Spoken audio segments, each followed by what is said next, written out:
estamos de volta num programa especial, celebrando o centenário das aparições, este tempo conclusivo, mas por outro lado, e já na primeira parte fomos percebendo que de muitos desenvolvimentos, de muitos objetivos, de muita esperança também na Igreja a partir de agora.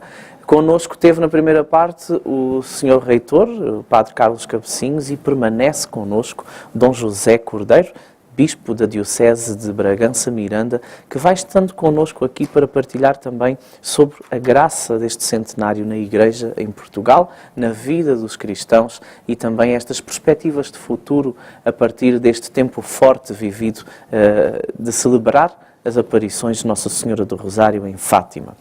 Eu quero mesmo começar com uma partilha que no dia 8 de dezembro os bispos de Portugal assinalavam uma carta pastoral para o centenário das aparições, onde escreveram que as aparições de Fátima foram uma bênção para Portugal e o mundo. Citando mesmo o texto, ao longo de todos estes 100 anos, a peregrinação a Fátima revitalizou a fé de muitos crentes cansados, suscitou a conversão de muitos corações endurecidos, reafirmou a pertença eclesial de muitos batizados desorientados, tornou possível que muitos indiferentes redescobrissem o Evangelho, suscitou uma religiosidade que plasmou a vida de grande parte do nosso povo. E olhando para este tempo de celebração, Sr. Dom José Cordeiro, nós podemos contemplar estes frutos de conversão? Sim, alguns são visíveis. Os frutos são abundantes daquilo que conhecemos ao longo dos 100 anos da mensagem de Fátima, mas de toda a história da Igreja. Mas este centenário, do modo como foi preparado e está a ser vivido, é de facto este momento do dom da graça de Deus.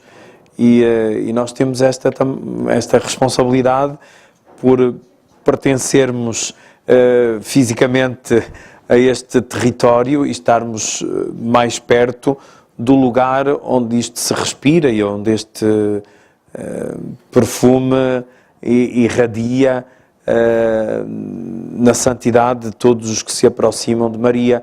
Eu vi com muita alegria que uma boa parte das dioceses portuguesas, neste centenário, declarou um ano mariano para a sua diocese. A minha diocese de Bragança Miranda também o fez, e sobretudo a partir das palavras de Maria naquelas bodas em Caná da Galileia: fazei o que ele vos disser. E fazendo esta leitura mais abrangente da mensagem de Fátima, não circunscrita às aparições de maio a outubro de 1917 ou às anteriores com o anjo e depois às revelações em Tui, mas vendo a mãe, a senhora, a discípula do seu próprio filho, e esta missionária constantemente nos remete para o mistério do Pai, do Filho, do Espírito Santo, porque toda ela é revestida da Trindade.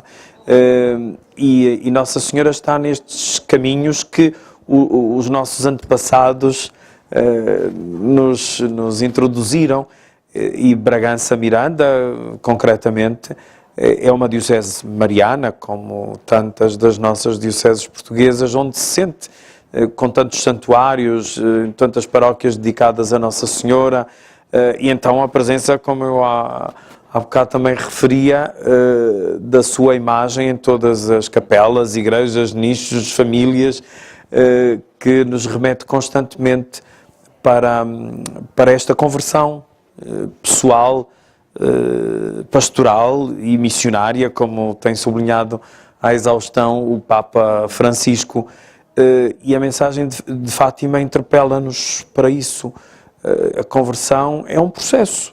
Nunca está feita de uma vez por todas, mas é esta conversão contínua a que somos constantemente chamados e a que nos temos que animar uns aos outros. E eu sinto de uma maneira especial como fruto também desta vivência do centenário de Fátima, porque não pode ser mais uma comemoração, nem uma simples comemoração, nem só um olhar do passado ou apenas situar-nos no presente, mas abrir-nos caminhos de esperança. Por isso a carta pastoral tinha também esse título, que é um sinal de esperança para o futuro, para o mundo e para o hoje da Igreja. É tão belo sentir isso quando vamos em visita às comunidades portuguesas, como estive também recentemente no Luxemburgo, a propósito do 50º de um santuário de Nossa Senhora de Fátima lá, como em tantos outros lugares do mundo. Quando dizemos que somos de Portugal, o que vem de imediato é Fátima, e sobretudo entre os crentes, mas não apenas, porque temos vindo a assistir também ao aumento de turismo em Portugal e sobretudo em torno ao santuário de Fátima.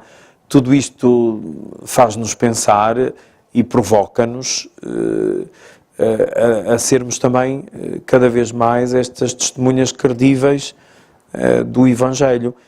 E quem está com a mãe, e ela que nos pega ao colo ou que nos pega pela mão, e sobretudo quem vem ao Santuário de Fátima, sente-se logo envolvido. A própria arquitetura do santuário, das colunatas, nos abraça, não é? Era próprio dos santuários, também assim na Praça de São Pedro, é de certa maneira também assim em Santiago de Compostela e em tantos outros lugares de peregrinação, que nós vamos para nos sentirmos abraçados e nos sentirmos amados e perdoados, para que, por outro lado, nós também sejamos pessoas de amor, de perdão, de misericórdia.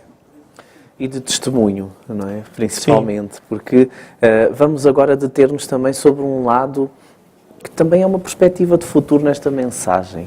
Falámos de Francisco, falámos de Jacinta, mas vamos também deter em Lúcia, não é? Porque este ano também se abre uma nova etapa neste processo rumo à beatificação, que é a conclusão do processo diocesano. Quero, antes de começarmos a partilhar um pouco sobre esta novidade também, que também se alia à mensagem de Fátima, acompanhamos uma pequena peça que destaca também neste ano do centenário este passo importante também diante da Lúcia, não é? E deste tempo, esta que foi a pastorinha que ficou, a pastorinha que deu também sentido e que escreveu muito sobre a mensagem, que divulgou e que ali da clausura também foi intercedendo pelos bons frutos dos feitos em cada pessoa e em cada coração.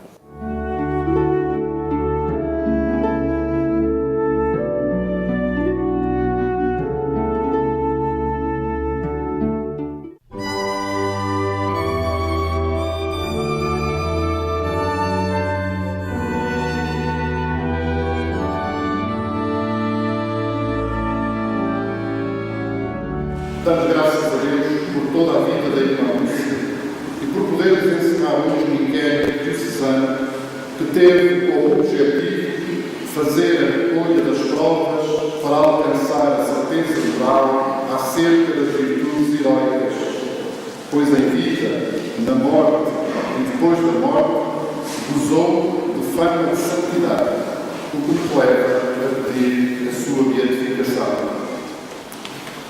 A clausura do inquérito diocesano não significa nenhuma decisão acerca da sua santidade, mas simplesmente a recolha de provas, tanto pela análise dos seus escritos publicados e inéditos, como pela audição das testemunhas que conviveram com ela e se pronunciam sobre a sua fama de santidade, enquanto opinião difundida entre os fiéis acerca da pureza e da integridade da vida da serva de Deus e acerca das virtudes por ela praticadas em grau heroico, como diz a instrução Sanctorum Mater. Esse foi o trabalho realizado pela Comissão Histórica, pelos censores teólogos e pelo Tribunal Diocesano, todos nomeados com essa missão.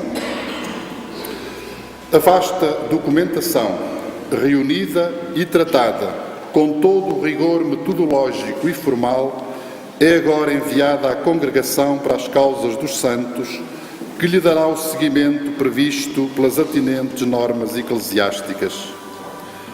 Terminada a fase diocesana, segue-se a fase romana, ficando nós, na Diocese de Coimbra, com a alegria do dever cumprido, dentro de um período de tempo longo, se tivermos em conta a expectativa do povo de Deus, mas breve se pensarmos na complexidade da causa e no volume de documentos reunidos ou no número de testemunhas ouvidas.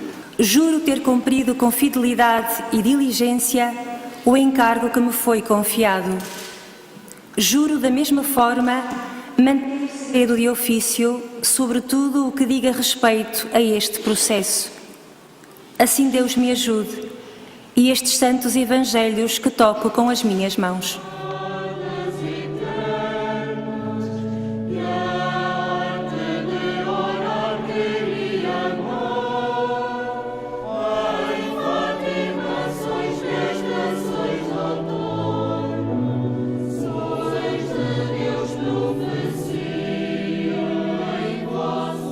Ao dar às suas notas pessoais o título O Meu Caminho, a irmã Lúcia manifesta o seu desejo de fazer de toda a sua vida um seguimento fiel de Cristo como discípula e de permanecer na alegria do Evangelho como testemunha das misericórdias do Senhor com Maria e com a Igreja.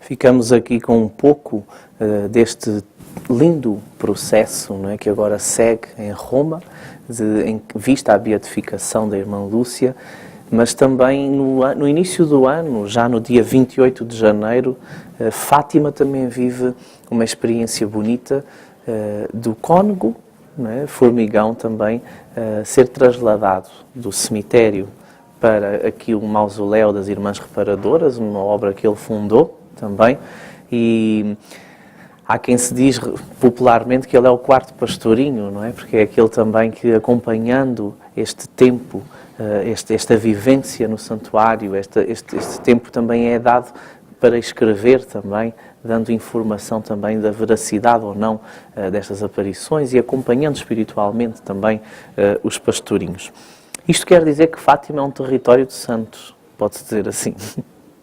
Acreditamos profundamente que assim seja e esperamos que continue com aqueles que ainda peregrinamos nesta terra, mas de facto é grande o poder de um santo e vemos por estas duas crianças, o Francisco e a Jacinta, que já vi escrito em algumas partes do mundo, lhes chamam Francisco e Jacinta de Fátima, como normalmente estão ligados à terra, mas o Francisco e a Jacinta Marto e a Lúcia, muito mais provada ao longo da vida e pela sua vocação de clausura e como carmelita, é uma figura extraordinária. Daquilo que está publicado e escrito e do que conhecemos, tem também a graça de conhecer alguns detalhes da sua vida a partir do padre Luís Condor e do padre Pedro Ferreira, o atual provincial dos Carmelitas e ao tempo o seu confessor. É belo como na humanidade e na simplicidade tudo aquilo nos fala de Deus e sentimos essa paz que nos vem destas pessoas já habitadas pela totalidade do Evangelho. E o cônego Manuel Formigão, a mesma coisa, e eu tenho uma profunda estima por este sacerdote, como referi já há momentos que passou 9 anos na Diocese de Bragança Miranda, como secretário do Bispo na altura, fundou o jornal que ainda hoje existe, o Mensageiro de Bragança, foi reitor do seminário e é um tempo muito fecundo, esse tempo considerado quase de exílio, a sua ida para Bragança, mas daí, durante esse tempo, surgiu o carisma das reparadoras de Nossa Senhora de Fátima, e tantas outras publicações, a revista Stella, que ainda hoje também existe, muitos outros livros, e também a sua dimensão da misericórdia e da caridade. Ele em Bragança criou uma casa para rapazes, que ainda hoje existe, a Casa de Trabalho de Santo António, e uma outra para raparigas, Casa de Nossa Senhora de Fátima. Essa já não existe, mas se vê da sua componente ou formação integral, que abarcava todas as dimensões, mas muito marcado pela mensagem de Fátima. Alguns até dizem que quando ele foi escolhido para fazer as averiguações aqui durante as últimas aparições, seria para as bloquear ou para pôr um ponto final, mas ele é um dos convertidos também da mensagem de Fátima. Da reparação, não é? Sim, sem dúvida. Mas a reparação, nessa dimensão mais profunda que ele também intui, que é do amor, da relação. Da misericórdia agora, exatamente, não é? Que o Papa trouxe. Dessa totalidade da misericórdia, não naquela dimensão mais intimista ou devocionalista, do desagravar, mas do corresponder ao amor, do deixar-se amar por Deus, e na dimensão ainda mais profunda da adoração, como o próprio Papa Bento XVI explicou a partir até da sua etimologia, que é este beijar profundo do Cântico dos Cânticos, é o beijar próprio dos namorados e dos esposos, de boca a boca, isto é, o deixar Deus habitar a totalidade do nosso coração, e a reparação como a adoração em espírito e verdade, como Jesus disse àquela mulher samaritana, que não é num lugar, nem podemos coisificar sequer a hóstia consagrada na Eucaristia, mas é o deixarmos-nos habitar plenamente por Deus.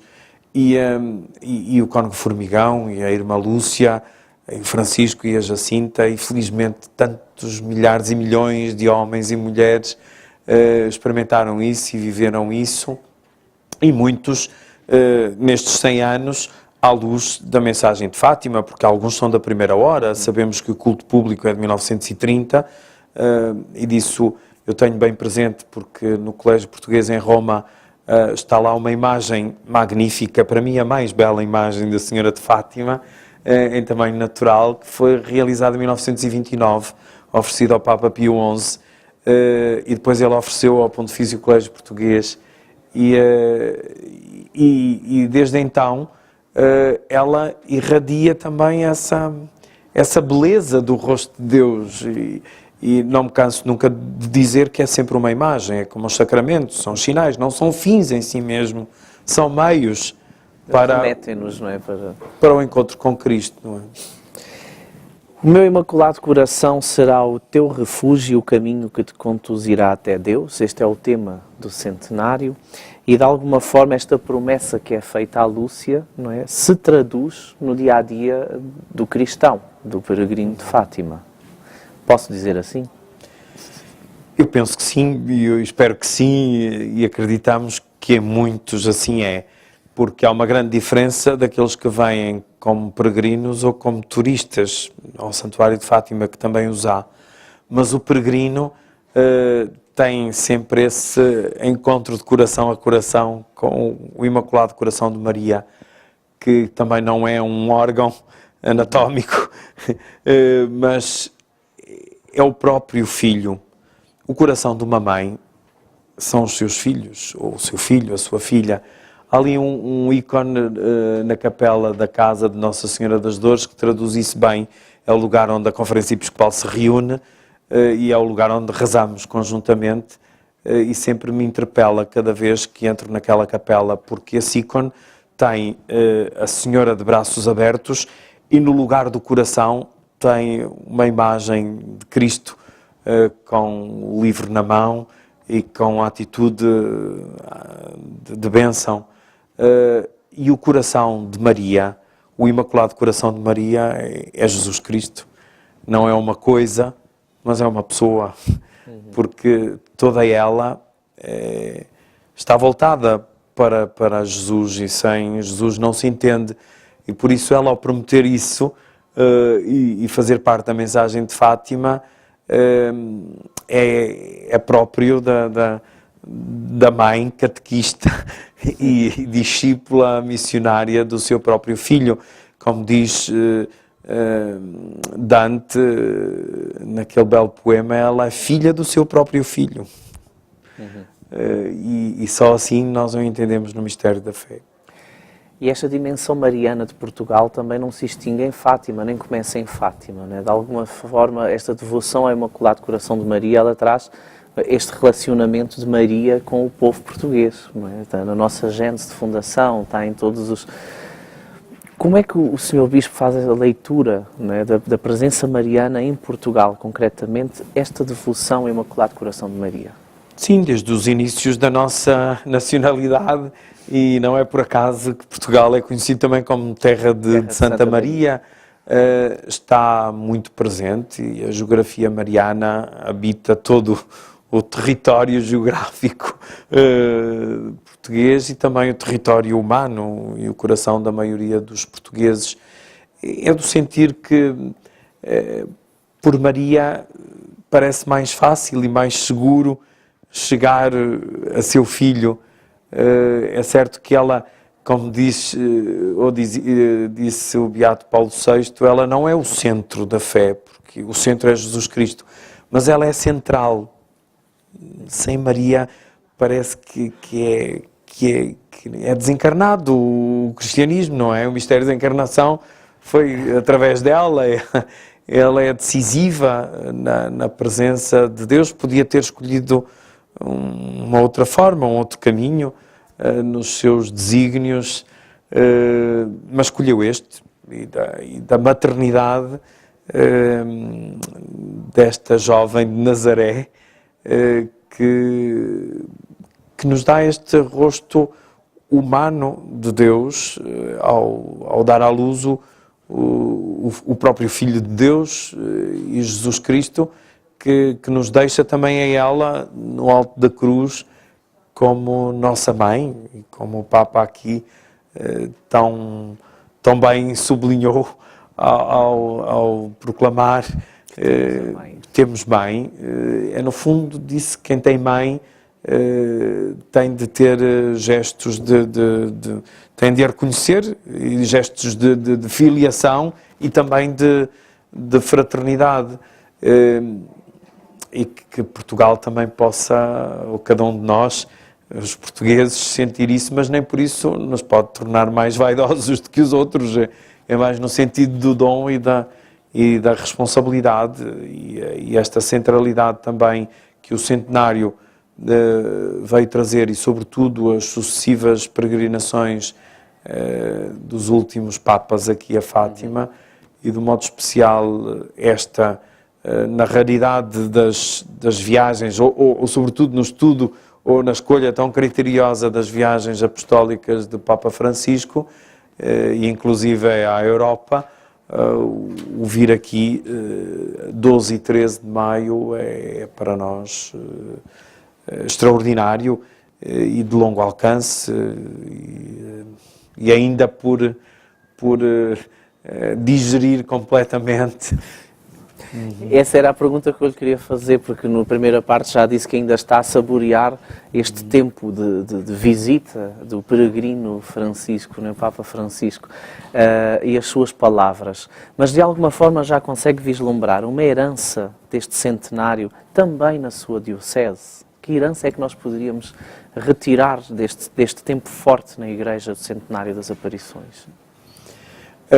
O sonho que também na relação com o Papa Francisco criamos para a Diocese de Bragança-Miranda é que a alegria de evangelizar não pode ser só com Maria, porque essa de certa maneira está assegurada ali e tão visível e notória. Eu disse da peregrinação da imagem da Senhora, mas em todos os santuários, e de modo especial em agosto, que é a verdadeira Páscoa de Maria, também lá no Nordeste transmontano, mas sobretudo o repto é evangelizar como Maria, o cultivar em nós as atitudes da humildade, do acolhimento da palavra, da escuta, da atenção aos outros, do respeito, da tolerância, da misericórdia. Como dizia um autor português, um dominicano, José Augusto Mourão, dizia que parece que o milagre se está a secularizar. Isto é, como ele dizia, parece que as obras de misericórdia se tornaram em obras sociais. E é isso que o Papa Francisco chama o mundanismo espiritual. E é isso que nós devemos estar muito atentos.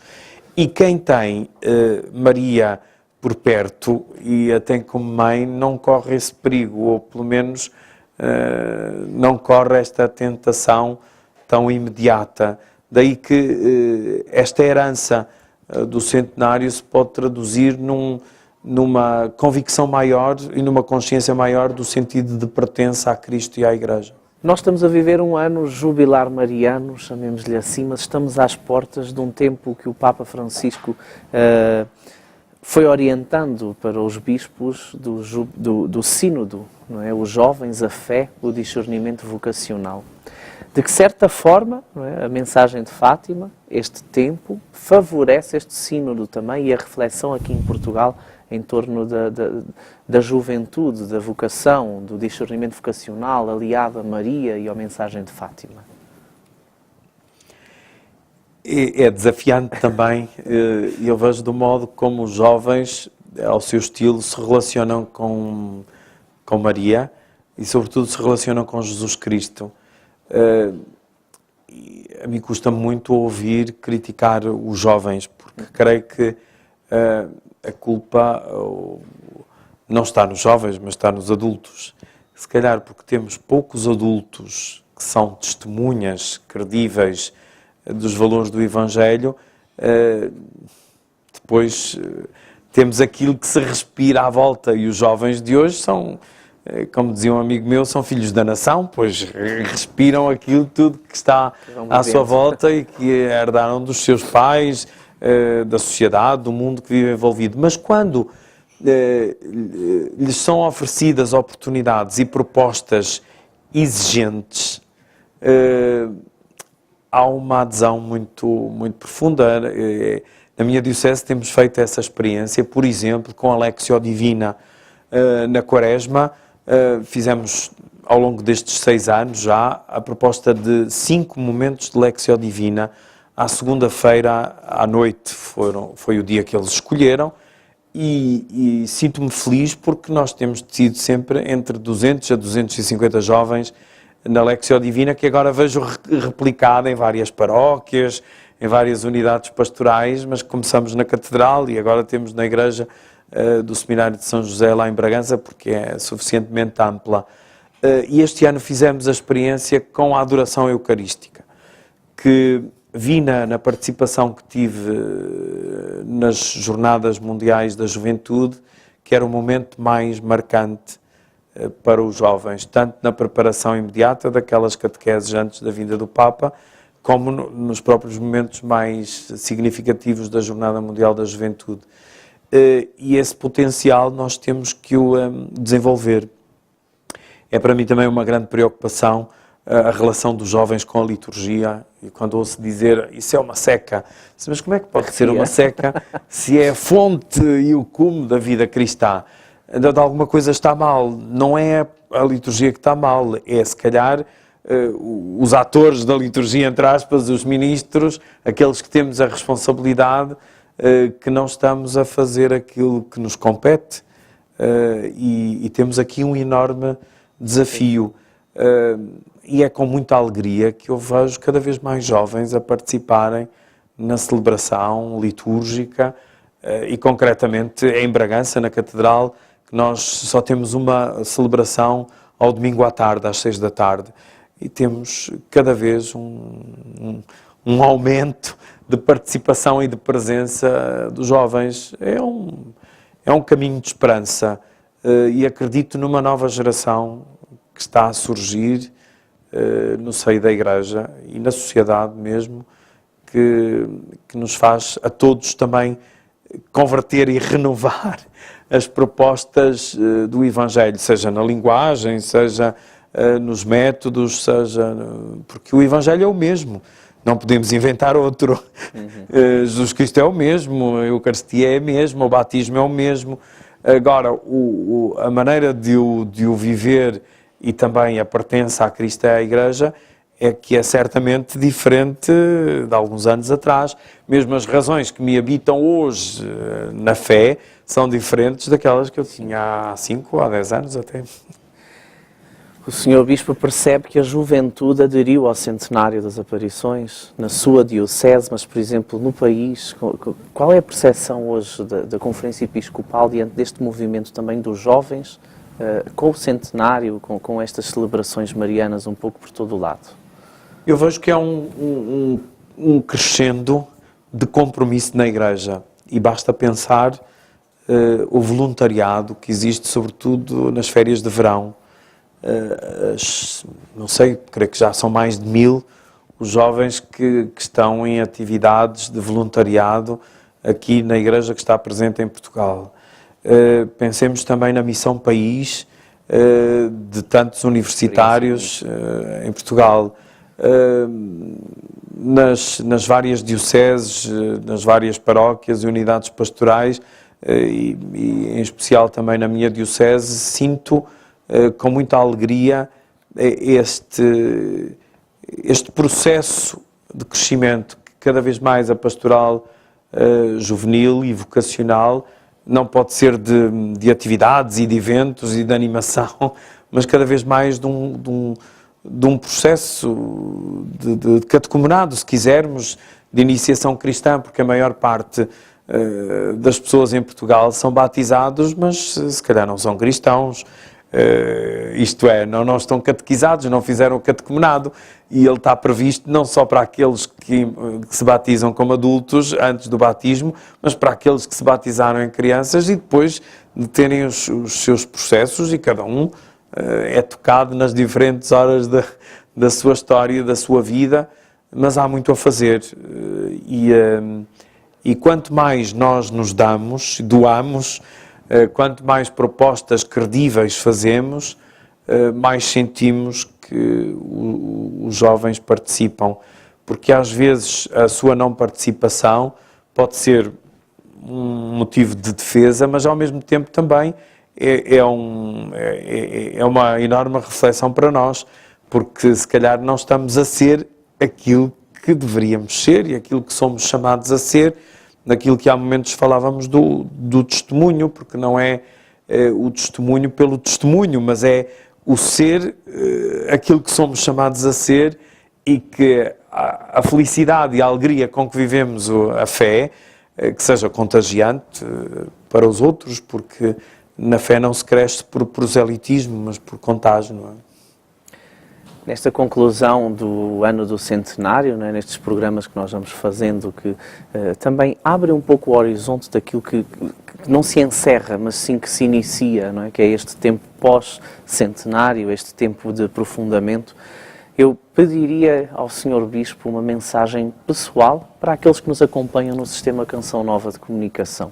Não é? Quero aqui lembrar que não são só aqueles que nos acompanham pela televisão, mas aqueles que nos escutam na rádio, na internet, através dos telemóveis, nos nossos aplicativos, porque vamos nos multiplicando também para chegar a mais lugares. Que mensagem transmitir para este povo que nos acompanha diante deste encerramento do centenário, que eu não gosto de falar de encerramento, mas gosto de falar deste tempo que nós vivemos, não é? De futuro, de visão, de missão também, de apelo à santidade. Aqueles que já estão tocados e comprometidos nesta pertença a Cristo e à Igreja, atrevo-me a dizer que continuem firmes na fé, alegres na esperança e generosos no amor, àqueles que continuam a buscar e que estão neste processo de busca, não se cansem, não desistam de Deus, porque Ele nunca desiste de nós, e que se abram à surpresa, porque como foi o encontro de Jesus com aquela mulher samaritana, que também isso possa transformar o coração. Se tu conhecesses o dom de Deus, e é sempre nesta busca permanente do invisível. E a fé é esta graça de podermos ver o invisível, que Deus está onde nós estamos. Por isso, continuemos a peregrinar até ao abraço definitivo. Um dia, com o encontro definitivo com Ele, que há de acontecer para nós, como para todos, porque Ele é o Deus da vida e nos-la concede em abundância, isto é, para sempre. Senhor Bispo, naturalmente, sempre que temos um sacerdote, agora um bispo, né, um pastor, gostamos sempre de pedir para aqueles que estão lá em casa a bênção do Senhor, uma vez que estamos a chegar ao fim do nosso programa. Pedíamos-lhe de forma muito humilde que nos abençoasse, né, que abençoasse aqueles que estão a acompanhar-nos neste tempo, já com senso de gratidão pela sua presença. Né? Eu gosto sempre de lembrar que a Canção Nova vive da providência e saber, enquanto responsável da Canção Nova, que o Sr. Bispo se dispôs a andar 400 km para estar com a família Canção Nova aqui, partilhando também sobre esta experiência bela do centenário e também aquilo que a sua diocese vive enquanto pastor também, com todas as paróquias. Para nós é um coração grato, não é? Pela sua presença, pela sua disposição, por esta partilha, pedindo de facto que possa também transmitir àqueles que nos acompanham o mais sagrado que nós temos, que é a bênção de Deus.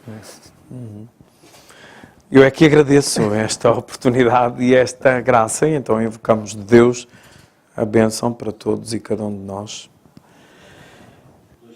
Senhor, a vossa graça inspire sempre as nossas ações, para que toda a nossa atividade por vós comece e em vós acabe.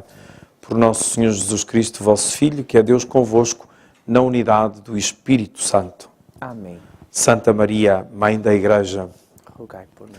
o Senhor nos abençoe, nos livre de todo mal e nos conduza à vida eterna. Amém. O nosso programa encerra assim, na graça de Deus. Obrigado uma vez mais, Sr. Dom José Cordeiro. Obrigado também ao Hotel Santa Maria, que acolhe também este pequeno espaço, este estúdio, este tempo de partilha. Assim começamos os programas especiais e todo este tempo de transmissão especial em volta do Centenário das Aparições, assim vamos encerrando este ciclo na certeza de que o Senhor nos levará a bom porto. Vamos nos mantendo, amanhã teremos um outro programa, assim desejo-lhe, sem dúvida, uma noite de graça, um tempo de encontro com Deus e, sem dúvida, esta certeza de que a mensagem de Fátima, ela é viva, ela é profética e ela transforma a nossa vida, assim nós lhe abramos o coração para que, a partir e pelo auxílio e intercessão da Virgem Maria, o Senhor realize em nós maravilhas. Até ao próximo programa.